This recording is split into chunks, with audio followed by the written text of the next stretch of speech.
The scent of coffee lingered in the air as I sat at the kitchen table, staring blankly at my daughter's drawing pinned to the fridge. A happy family, mother, father, and child, holding hands under a bright sun.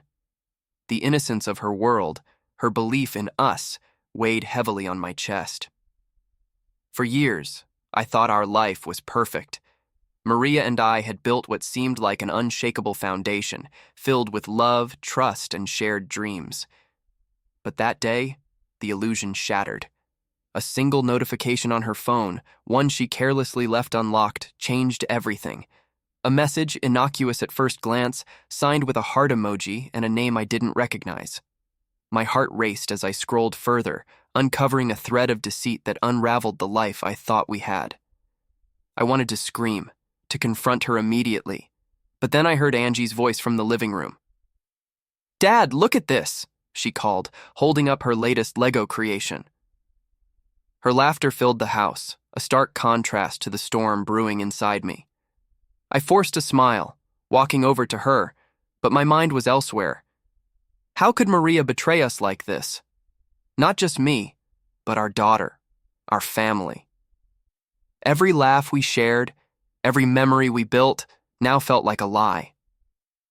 I knew I couldn't act impulsively. Angie needed me, and I had to think clearly for her sake. That night, as Maria slept beside me, oblivious to my discovery, I stared at the ceiling, my mind racing. Her phone sat on the bedside table, daring me to look again. And I did.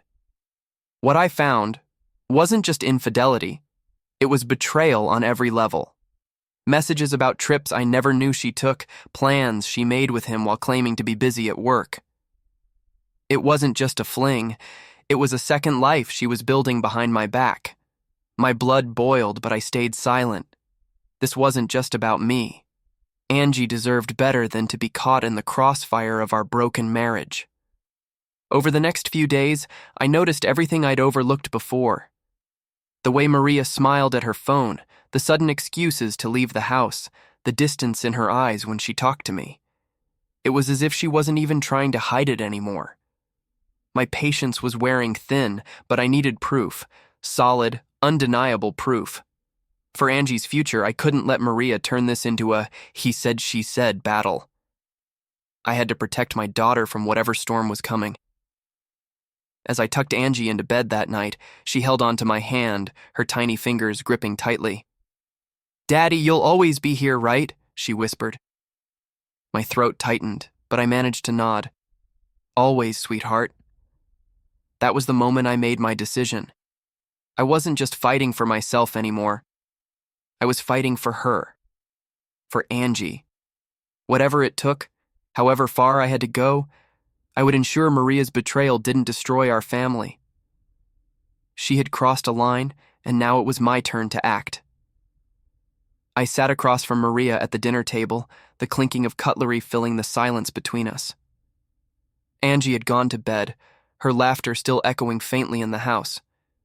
Maria scrolled absent-mindedly through her phone, her face illuminated by the faint glow of the screen. My stomach churned as I thought about the messages I had read, the secret life she was leading. "Maria," I said, my voice steady but firm, "is there something you need to tell me?" She looked up, her expression neutral, but I caught the flicker of something. Unease, perhaps. "What do you mean?" she asked, her tone casual, almost dismissive. I placed her phone on the table, the screen showing the messages I had uncovered. Her eyes darted to the screen, and for a moment, her composure slipped. "Explain this," I demanded. Maria leaned back in her chair, crossing her arms defensively. "Are you spying on me now?" she snapped. "This is a breach of my privacy, Edward."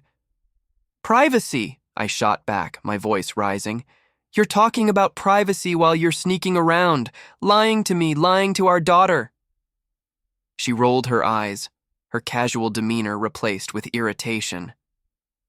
"Fine," she said, her voice cold. "Yes, I've been seeing someone. But don't act like you're some saint, Edward. You're always working, always too busy. What did you expect?" Her words hit me like a slap, but I didn't flinch. "This isn't just about me," I said, leaning forward. This is about Angie. Do you even realize what you're risking? What this could do to her? Maria shrugged, her indifference stoking the fire in my chest. She's a kid, Edward. She'll get over it. Maria's indifference was like poison, seeping into every corner of our life. Days turned into weeks, and her behavior became more reckless. Late nights, unexplained absences, even taking Angie along to meet her affair partner under the guise of running errands. My blood boiled every time I thought about it. One evening, I returned home to find Angie sitting alone in the living room, her eyes glued to the television. "Where's your mom?" I asked, though I already knew the answer. "She said she had a meeting," Angie replied, not looking away from the screen, "but I think she went to see Uncle David." Uncle David. The name alone sent a chill down my spine. He was Maria's co-worker, the man I had seen in those texts. I clenched my fists, trying to keep my anger in check. Maria's audacity had reached a breaking point. She wasn't just betraying me, she was dragging our daughter into her mess. That night, I called Nicholas, my oldest friend and a seasoned lawyer. "I need your help," I told him. "Maria's not just cheating, she's using Angie as a pawn." Nicholas didn't hesitate. "We need evidence," he said. "Solid, undeniable proof. If she's exposing Angie to this, we can use it to secure custody." With Nicholas's guidance, I began laying the groundwork. A private investigator was hired to document Maria's movements. Every late-night rendezvous, every lie she told, was captured in painstaking detail. The truth was damning. Meanwhile, I played the part of the oblivious husband, keeping my anger and knowledge hidden. At home, I focused on Angie, making sure she felt safe and loved despite the storm brewing around us. But Maria's behavior became increasingly erratic. She started withdrawing money from our joint account, small amounts at first, then larger sums. "She's preparing for something," Nicholas warned. "Probably a divorce. She'll try to paint you as the bad guy." I nodded, my resolve hardening. Let her try. I'm not losing my daughter. One evening, as Maria returned home from another errand, I confronted her again. This time, it wasn't just about the affair. "You're taking money from our account," I said, holding up the bank statements. "What are you planning, Maria?" She smirked, a cold, calculating expression. "I'm planning my future, Edward. One that doesn't involve you." Her words were like gasoline on a fire. I didn't respond. Instead, I walked away, my mind racing. She thought she was winning, but she had no idea what was coming. Maria escalated her tactics, filing a petition for divorce and demanding full custody of Angie. Her accusations were baseless but damaging. She claimed I was emotionally abusive, too controlling, and unfit to be a father. Her lies stung, but they didn't surprise me. Nicholas and I countered with the evidence we had gathered. Photos, videos, and testimonies painted a stark picture of Maria's deceit and recklessness. But the courtroom wasn't the only battlefield. Maria and her affair partner David began spreading rumors among our friends and family, painting me as the villain. Invitations to family gatherings stopped coming, and mutual friends started avoiding me. It was a calculated move to isolate me, to make me look like the monster she claimed I was. But I wasn't going to let her win. I reached out to the people who mattered most, my parents, my closest friends, and showed them the evidence. Slowly, the tide began to turn. The whispers about Maria and David grew louder, and their perfect facade started to crack. The courtroom was silent as Nicholas presented our case. Photos of Maria and David together, bank statements showing her suspicious withdrawals, and testimony from the private investigator painted a damning picture. Maria sat across from me, her confidence replaced by a pale, nervous demeanor. For the first time, I saw the cracks in her armor. Her lies were unraveling, and she knew it. The judge looked at her, his expression stern. "Mrs. Miller, your actions show a clear disregard for your responsibilities as a mother. This court cannot ignore the evidence presented today." As the verdict was read, granting me full custody of Angie, I felt a wave of relief. Maria's betrayal had cost her everything: her marriage, her reputation, and most importantly, her daughter. Outside the courtroom, Maria approached me, her face a mixture of anger and desperation. "You'll regret this, Edward," she hissed. I looked her in the eye, my voice steady. "No, Maria. The only thing I regret is trusting you." The day Maria's world truly began to crumble was one she never saw coming. It wasn't in the courtroom where she had lost custody of Angie. No, it was in the public eye, where her carefully crafted image as a loving mother and devoted partner shattered for all to see. It started with a family gathering, a birthday party for Angie that Maria hadn't been invited to. The event was a celebration of new beginnings, attended by close friends and family who had stood by me after learning the truth. Angie, unaware of the deeper implications, was just thrilled to be surrounded by people who loved her. She laughed, played, and beamed as everyone sang her birthday song. Unbeknownst to Maria, the party was also where I planned to reveal the full extent of her betrayal. I had made sure key people were there, mutual friends, family members, and even a few of Maria's allies who had started to distance themselves after the courtroom drama. As Angie played, Nicholas helped me set up a projector in the corner of the living room. When the guests had gathered, I spoke. "Thank you all for being here today, for supporting me and Angie through everything. But there's something I need to share, something that's long overdue." The first slide appeared on the screen. A photo of Maria and David at a hotel, time-stamped and undeniable. Gasps rippled through the room as slide after slide revealed her lies, her betrayal, and her complete disregard for our family. Messages she'd sent to David, financial transactions she had tried to hide, and photos of her taking Angie to meet her affair partner. It was all there, out in the open. By the end, there was no sympathy left for Maria. The people who once defended her were now silent, their expressions a mix of anger and disappointment. Her strongest allies in our shared social circle turned their backs on her completely. Later that evening, Maria showed up uninvited. She barged into the house, her face flushed with rage. "How dare you?" she screamed. "You think you can humiliate me like this and get away with it?" I stood firm, calm, despite her outburst. "This isn't about you, Maria. This is about the truth. For years you lied to everyone, but now they all know who you really are." "You're pathetic," she spat, her voice trembling. "You think you've won? You think Angie will choose you over me?" I took a step closer, my voice low but resolute. "Angie's already chosen Maria. She chose the parent who puts her first, not the one who treats her like a pawn in their games." Maria's facade cracked completely, her threats turned to pleas, but it was too late.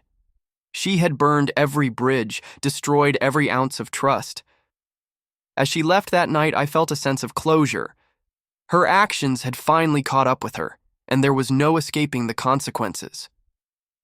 Back inside, Angie hugged me tightly, her voice muffled against my chest. "I'm glad it's just us, Daddy." In that moment, I knew I had done the right thing. Maria's betrayal had nearly destroyed us, but in the end, it had only made our bond stronger, and that was the ultimate revenge. The house felt different now, calmer, lighter, free from the tension that had hung over us like a storm cloud for so long. Angie sat on the living room floor, her crayons scattered as she worked on another drawing. This time, it wasn't a perfect family under a bright sun. It was just the two of us, holding hands, standing together. It wasn't perfect, but it was real, and that made it even more precious. Life after Maria's downfall wasn't easy, but it was ours to rebuild. I focused on giving Angie the stability she needed. Mornings were spent walking her to school, afternoons helping her with homework, and evenings reading her favorite stories. Each small moment felt like a victory, a step toward healing the wounds Maria had inflicted on our family. The legal battle was behind us, and with full custody granted, I no longer had to worry about Maria's influence. Angie thrived in the newfound peace of our home, her laughter filling the spaces that had once been silent. It was a sound I hadn't realized I missed so much. Still, there were reminders of what we had been through. Mutual friends who had sided with Maria before learning the truth, reached out, apologizing for their judgments. I accepted their words but kept my distance. Trust wasn't something I could freely give anymore. My circle had grown smaller, but it was filled with people who genuinely cared for Angie and me. One evening, as we sat together on the couch, Angie turned to me, her expression serious. "Daddy, is Mommy ever coming back?" The question hit harder than I expected, but I knew the answer. "Probably not, sweetheart," I said gently. "But that doesn't mean she doesn't care about you. She just made some choices that hurt our family, and now we're moving forward." Angie nodded, her small hand reaching for mine. "I like it when it's just us," she said, her voice soft but certain. Her words stayed with me long after she had fallen asleep. For the first time in months, I felt a sense of peace, knowing that despite everything, we had come out stronger. Maria's betrayal had threatened to tear us apart, but in the end, it brought Angie and me closer together. We weren't just surviving, we were thriving. Months passed, and life settled into a comfortable rhythm. Maria had faded into the background, her presence reduced to occasional legal notices about the divorce proceedings. I thought I had seen the last of her chaos, but then, one fateful afternoon, a letter arrived. The envelope was plain, unmarked, but the handwriting on the front was unmistakable. It was Maria's. Against my better judgment, I opened it. Inside was a single page, her words scrawled hastily, almost desperate. "Edward, you think you've won, but you don't know the whole story.